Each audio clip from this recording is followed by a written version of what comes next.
증권사 리포트입니다. 먼저 헤드라인부터 함께 보시죠.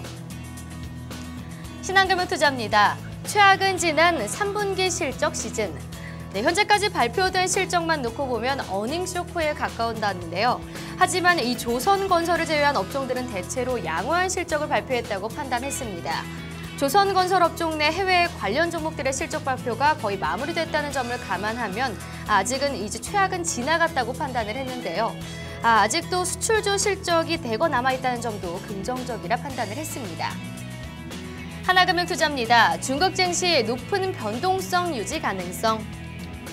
NH투자증권입니다. FOMC 회의 결과 앞두고 관망세. 이번 FOMC 회의 결과에 따라서 이 글로벌 증시는 최근 이어온 얀도랠리의 분기점이 맞이할 전망인데요. 결국 뚜렷한 상승 모멘텀이 부족한 현 시점에서는 이 코스피 지수의 상승 탄력 둔화 가능성을 염두에 둬야 한다고 전했습니다. KDB 대우증권입니다. 힘찬 활에서 튕겨나온 화살, 마지막에 힘 떨어진다. 국내 증시가 단기 상승에 따라서 앞으로는 좀 호흡 조절에 들어갈 것으로 봤는데요. 글로벌 증시도 기술적 반등이 마무리될 것으로 판단을 했습니다. 국내 증시 코스피에서는 특히 대형주의 상대적 우위가 조정될 수도 있다고 전했습니다. 대신증권입니다. 포커스온 퀄리티 오버웨인 USA. 유한타증권입니다. 글로벌 헤지펀드의 리스크 요인. 수익률 저하와 기관 투자자의 이 헤지펀드 투자 철회 등으로 헤지펀드 시장 분위기는 좀 좋지 않은데요. 하지만 우리나라 주식시장에서의 헤지펀드 포지션은 하반기에 일정 부분 정리될 것으로 내다봤습니다.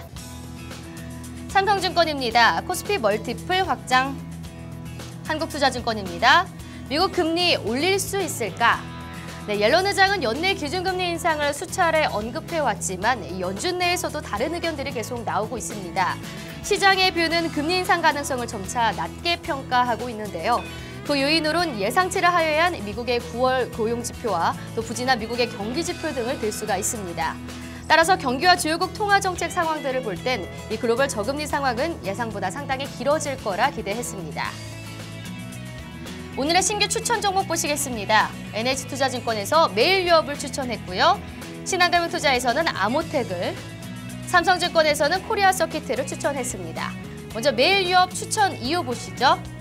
3분기 실적이 예상보다 실적 개선폭이 클 거라 전망을 했고요. 또 신규 사업 확대 등으로 실적 개선이 본격화될 거라 전망했습니다.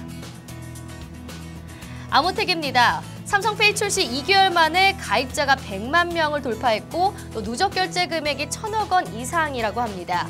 또한 삼성전자 주요 플래그십 제품이 중저가 스마트폰에 삼성페이 탑재할 가능성이 높아 긍정적으로 바라봤습니다. 코리아서키트입니다. 삼성전자 스마트폰 출하량이 증가함에 따라 전 사업 매출이 확대할 것으로 전망을 했고요. 또 자회사인 테라닉스와 인터플렉스의 실적의 턴어라운드를 보이고 있다는 점에 주목을 했습니다. 오늘의 추천 제외 종목 보시겠습니다. 신한금융투자에서 아이마켓 코리아와 셀트리온, 디오를 수익성 하락으로 제외했고요. 삼성증권에서는 한국금융지주를 실적 모멘텀 부진으로 제외했습니다. 지금까지 데일리 리포트였습니다.